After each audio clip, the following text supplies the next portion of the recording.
People often said that behind every man's success was a woman. If this was true, then who was that woman for Alexander Amadeo? Naisip ni Melissa na pwede na sigurong ipagpalagay na ang babaeng iyon ay siya. Hindi sa nagpapaka-feeling siya dahil hindi naman niya iniisip na may espesyal na namamagitan sa kanila ni Alexander, pero bilang executive assistant kasi ng binata, ay siya na ang nakasama nito sa lahat ng naging successful undertakings nito bilang CEO ng kumpanyang ito mismo ang nagtayo, at sa pagdaan ng panahon, ay naging personal assistant na rin siya ni Alexander, dahil inaalalayan na rin niya ang binata maging sa personal nitong buhay. Katulad ngayon, birthday ng ama ni Alexander kaya tinawagan siya nito upang ipaalala ang gift na dadaanan sa kanya. Nang hindi sinagot ng binata ang tawag niya ay nagtungo na siya sa bahay nito. Nag-doorbell siya pero nang walang magbukas ng pinto ay naglabas siya ng susi at ginamit iyon.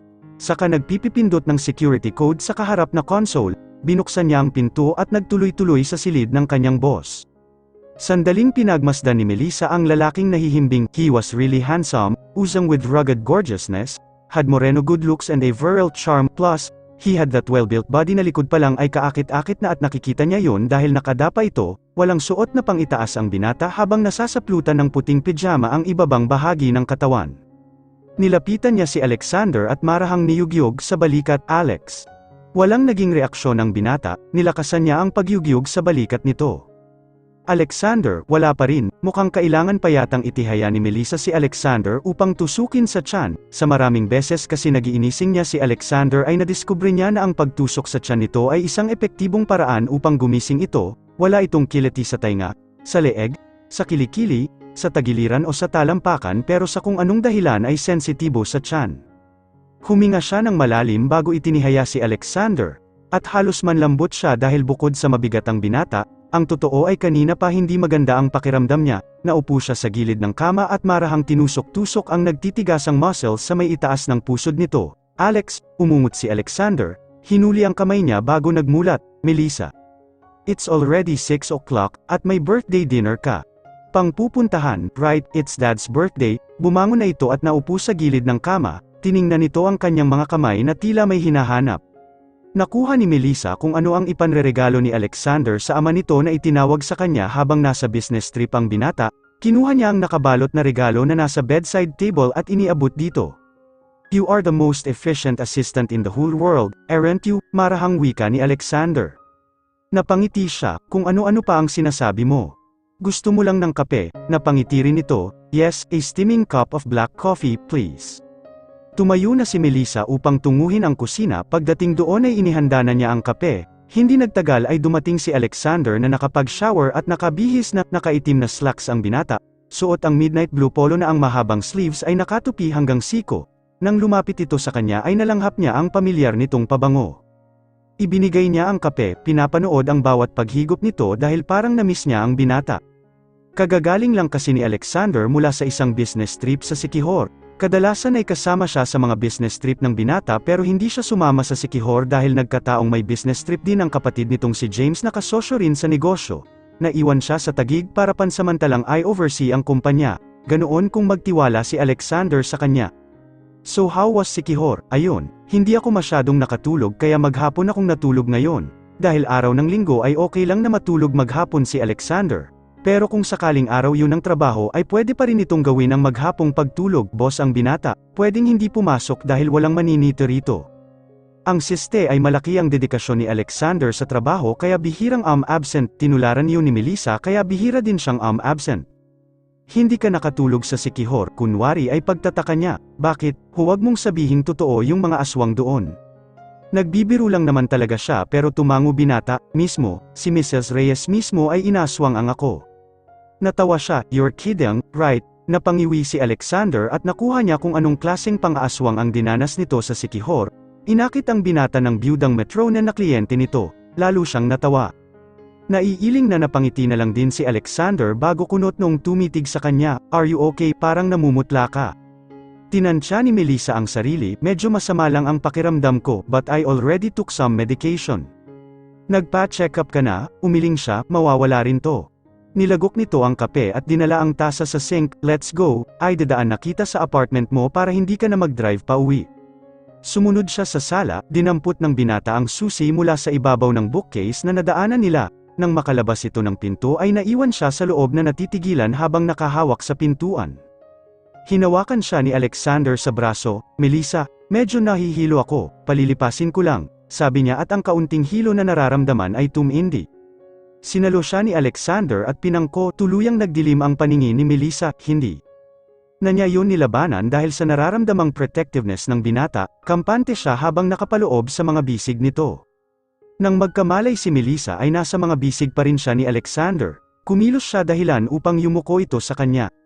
"Oh, good. You're awake, you scared me, mas scary kaysa sa pang-aaswang na naranasan mo sa Siquijor," biro niya. Marahang natawa si Alexander bago siya dahan-daang inilapag sa passenger seat ng sasakyan nito. "Ano ba ang pinaggagawa mo habang nasa Siquijor ako at bigla ka na lang nag-collapse?" "Okay na ako, hindi okay ang mag-collapse, I'm taking you to the hospital." Sa hindi maikakailang pag-aalala ng binata ay naisip ni Melissa na parang gusto niya ng boyfriend na katulad ni Alexander.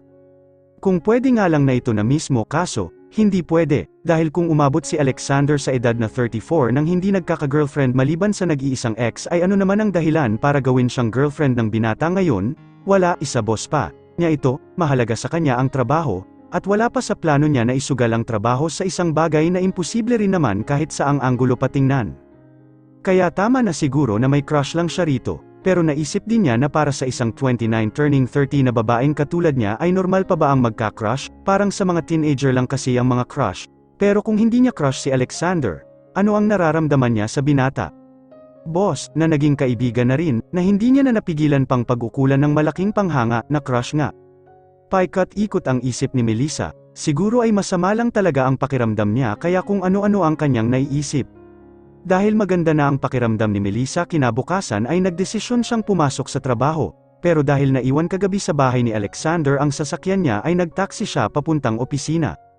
Sandali lang ang biyahe dahil pareho namang nasa Taguig ang kanyang apartment at ang pupuntahan niya, maaga pa nang marating niya ang opisina. Katulad ng nakasanayan ay agad siyang nagsimulang gampanan ang trabaho, sa paglipas ng mga oras ay nabuhos ang kanyang konsentrasyon sa pagtitipe sa laptop nang mapalinga sa bumukas na pinto. Iniluwanyon si Alexander, automatiko nitong ipininid ang pinto, ilang beses na niyang napanood ang ganoong tagpo, but as always, she welcomed the pleasing sight with a smile.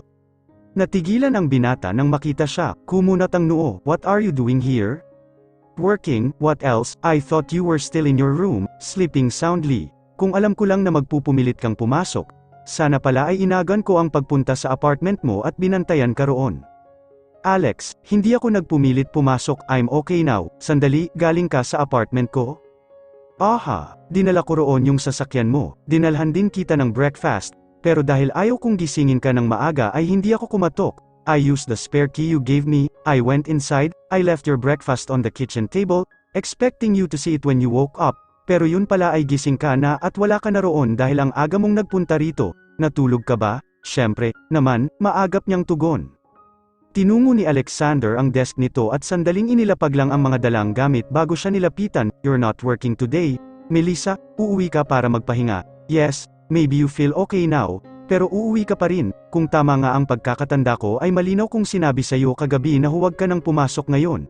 Narinig mo naman yung diagnosis sa'yo ng doktor. Di ba, pagod at puyat ang pagkukolaps mo, dahilan ng..." Alam ni Alexander ang naging diagnosis ng doktor kay Melissa dahil sinamahan siya nito kagabi hanggang sa loob ng ospital. Hinatid din siya ng binata pauwi at nag-take out ng dinner sa nadaanan nilang restaurant upang masigurong maghahapunan siya. Pagdating nila sa apartment ay sinabayan siya nitong kumain kahit pa nga may dinner itong pupuntahan.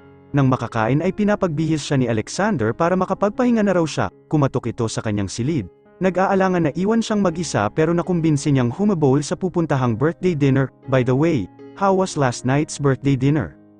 Pag-iiba niya ng usapan, "Hindi ko naabutan si Dad." "I'm sorry, sabi ko kasi sa'yo, you should have left already right after taking me to the hospital." Umalis si Melissa sa desk at tinungo ang file cabinet upang kunin ang mga naipong dokumentong kailangan nitong pirmahan. "Huwag mo nang alalahanin yun," sabi ni Alexander na sumunod sa kanya sa desk nito kung saan niya inilatag ang mga dokumento. Naupo ito sa swivel chair, kumuha ng sign pen at nagsimulang pumirma. "You know how Dad is, kung hindi late sa sariling birthday dinner ay dumarating siya bago pa man yun magsimula, tapos, maagang aalis. I just didn't know how to tell David, he was getting irritated by it, parang malaking joke lang daw kasi kay Dad yung birthday dinner." Si David kasi ang nakababatang kapatid ni Alexander na taon-taong nag-aabala para sa birthday dinner na iyon. Ang hindi alam ni David ay may ibang pamilya na ang ama nito, at si David ang dahilan kung bakit sumasaglit lang si Richard Amadeo sa sarili nitong birthday dinner. Maybe this is the right time for you to tell David, mungkahi niya. Sabi nga rin ni James, pero paano namin gagawin? The same way you told me before. Nandoon din sila sa opisinang iyon noong sabihin ni Alexander na may ibang pamilya ang ama nito. Casual lang na nagkwento ang binata, hindi may kakailaang pagtitiwala sa kanya, mahigpit kasi siya sa pag-aalaga sa privacy ni Alexander. Batid na marahil ng binata na anuman ang kanyang malaman ay hindi niya yun ipagsasabi sa iba. Tumunog ang telepono, sinagot yun ni Melissa, kapag Kwan ay ipinasa ang tawag kay Alexander habang siya ay naging abala sa naiwang gawain. Nang matapos sa pakikipag-usap sa telepono ay binalikan niya ang binata at binigyan ng kopya ng schedule nito. Tiningnan niyo ni Alexander. May ilang pinabago-bago na hinto at tiningnan siya. Sandali nga, kunot nung anito, nililibang mo ko. You are not working today. Actually, I think you should go on leave for an entire week. O kaya, bakit hindi natin gawing 1 month yung leave mo with pay? Alexander, I just realized that you've been working for this company for almost 10 straight years without ever going on leave. Melissa, kahit yung paid leave na allowed kang kunin every year ay pinalilipas mo, no wonder, nagko-collapse ka na. At ikaw, nag-overreact ka, nagkataon lang yun na busy week last week, tapos wala ka. Wala rin si James kaya kinailangan kong mag-double time sa trabaho, sumabay pa yung pangit na weather, maganda na uli ang weather ngayon, at nandito ka na, hindi rin naman tayo masyadong busy ngayong week, so I should be fine. Besides, kahit naman hindi ako kumukuha ng leave sa trabaho ay I still get a constant break from work every time I come with you on a business trip because you usually give me a few days to enjoy the place before we return. Pero iba pa rin yung isang buwan na tuloy-tuloy na bakasyon, go on leave for a month, go out of town for a change of scenery, mamili ka kung saan mo gustong pumunta, kung gusto mo doon sa tin, pwedeng-pwede. Ang sa atin na tinukoy ni Alexander ay ang malaking bahay ng ama nito sa Naga na nabili na ng binata. Gusto ni Melissa ang bahay na iyon dahil bukod sa nandoon ang kapatid at mga magulang niya ay maganda ang atmosphere doon. Umiling siya, Alex, hindi ako interesadong magbakasyon. Kahit with pay pa yan, 1 month, anong gagawin ko sa 1 month na yun? Ibinalik niya ang atensyon sa trabaho. Inabot naman ng binata ang kamay niya, tinungo nito ang sofa na nasa kabilang banda ng opisina. Inupo siya nito sa sofa bago tumabi sa kanya, mag-relax ka, ng 1 month, baka maburyo lang ako sa kawalan ng gagawin, then engage in some old hobbies, or try new ones. Ang dami mong pwedeng gawin habang nagbabakasyon, go out, have a close encounter with nature. And with the male species, sandaling natigilan si Alexander bago nakapagsalita, anong male species? Male species, pag-uulit ni Melissa, dahil pinipilit mo kong magbakasyon ay naisip ko lang na baka ito na ang pagkakataon para magkaroon ako ng close encounter with the male species. I mean, aside from you para naman magka-boyfriend nako, hindi sa nagiging atet siya pero kasi, hindi pa siya kailanman nagkaka-boyfriend, kaya hindi na nakapagtataka na sumasagi sa isip niya minsan na parang magandang maging boyfriend si Alexander. Kaya maigi pa nga siguro na maghanap na siya ng totoong boyfriend para hindi niya napagdidiskitahang pangarapin ang binata. Pinagmasdan siya ni Alexander, mahirap yang iniisip mo, kung sa 1 month lang ay hindi mo makikilatis ng maayos ang isang lalaki, hindi mo masasabi kung boyfriend material ba siya o hindi sa loob ng ganoong kaikling panahon. Stick with your hobbies and forget the male species, baka kapahamakan lang ang makuha mo mula sa kanila. May punto ang binata, at weird man na parang pinagbabawalan siya nito na maghanap ng magiging boyfriend habang nagbabakasyon. Naunawaan niya ang concern nito, subalit ang concern niya ay paano ka rito, 1 month akong mawawala. I can manage, sure, oh, for sure I'm going to have a hard time without you here but I'll manage, so go along with me on this, go on leave, for all your hard work and dedication, you actually deserve much more than this. Napangiti si Melissa, natutuwa siya sa pag-acknowledge ni Alexander sa dedikasyong ibinubuhos niya sa trabaho. Nang ngumiti rin ang binata ay nagkaintindihan sila na pumapayag na siya sa bakasyong nais nitong mangyari. Ngunit bago pa man maging pinal ang usapan nila sa paksang iyon ay may kumatok na sa pinto. Nang tunguhin ni Alexander ang pinto at buksan iyon ay sumambulat sa paningin ni Melissa ang ex-girlfriend ng binata, agad na nawala ang tuwang kanina lang ay naramdaman niya. Vivian, nasa tono ng boses ni Alexander na halatang nagulat ito. Hindi iyon nakapagtataka dahil maging si Melissa ay nagulat sa biglaang pagsulpot ni Vivian na tila hindi man lang tumanda ang anyo sa mga dumaang taon, ang ay tila lalo lang gumanda ang babae na nadagdagan pa ng sense of prestige ba yun? Na-intimidate si Melissa pero tumayo siya mula sa sofa at tinungo ang pinto kung saan naroroon si Alexander at Vivian. Pumagitna siya sa dalawa. "Do you want me to get rid of her?" Tanong niya sa binata sa malinaw na boses. Wala siyang pakialam kung naririnig man siya ni Vivian. Napakurap si Alexander mula sa pagkakatitig kay Vivian at tiningnan siya. "Pardon. I was asking you if you wanted me to get rid of." "Sure." Hindi siya tinugon ng binata, sa halip ay hinawakan siya sa baywang at hinayla palayo sa pinto. "Come in," anito kay Vivian. Pumasok si Vivian habang nanatili si Melissa sa tabi ni Alexander. May mali kasi sa nangyayari at hindi niya pwedeng hayaan lang ang binata habang naroroon ang babae, lalo at tila hindi nito malaman kung ano ang gagawin. Niyuko siya ni Alexander. "Melissa, can you leave us alone, please?" "Ano, Alex, it's okay, Vivian and I are just going to talk," marahang wika ng binata, sabay pisil sa baywang niyang hawak pa rin ito bago lumipat ang kamay sa kanyang likod. Nang marahan siyang itulak sa direksyon ng pinto ay wala na siyang nagawa kundi ang pagbigyan si Alexander sa pakiusap nito. Sinundan ni Melissa ng tingin ang babaeng sa wakas ay lumabas na rin ang opisina ni Alexander. Nang wala na si Vivian sa kanyang paningin ay sakalang siya pumasok uli sa opisina. Nakaupo si Alexander sa swivel chair. "So, bakit daw siya naligaw rito?" Hindi agad tumugon ang binata, halatang nag-atubili sa isasagot. Nag-explain at nag-sorry. "Ah, let me guess, pinatawad mo." Nagbuntong hininga si Melissa. Sa dami ng gusto niyang sabihin kay Alexander ay inisip muna niya kung saan magsisimula. Naglibot siya ng tingin. May nakita siyang panyo sa sofa, nilapitan niya yon at pinulot. Puti ang panyo, mabango, yari sa silk at may bulaklaking berda. Hindi yon sa kanya, lalo nang hindi yon kay Alexander. Tinungo niya ang pinakamalapit na basurahan upang itapon yon. "Wait, that's Vivian's," pigil ng binata na kinuha ang panyo mula sa kamay niya. "At ano, ibabalik mo yan sa kanya?" Gasgas na yung diskarte niya. "Sumakay ka pa rin para maintindihan mo, Alexander. Sinadya niyang iwan yan dito para magkaroon siya ng rason na bumalik o ikaw yung magkaroon ng rason para puntahan siya. Let's not talk about this, panyo lang to. Tawagan mo na si Helen at sabihin mo sa kanya kung saan mo gustong magbakasyon para maasikaso niya." Si Helen ang travel agent na madalas umasikaso ng mga business trip nila. Ito ang nagpapabook ng flight nila at naninigurong may mode of transportation sila sa pupuntahang lugar, ang nagpapareserve ng hotel, at kung ano-ano pa. Mabilis na nagdesisyon si Melissa. "Hindi na ko magbabakasyon." "Melissa, pumayag ka na kanina." "Well, I've changed my mind." "Well, I haven't, ako ang boss dito, kaya ako ang masusunod." Hindi siya makapaniwala, sa halos 10 years na nagtrabaho siya kay Alexander ay ito ang unang beses na ginamitan siya ng tonong iyon na puno ng awtoridad.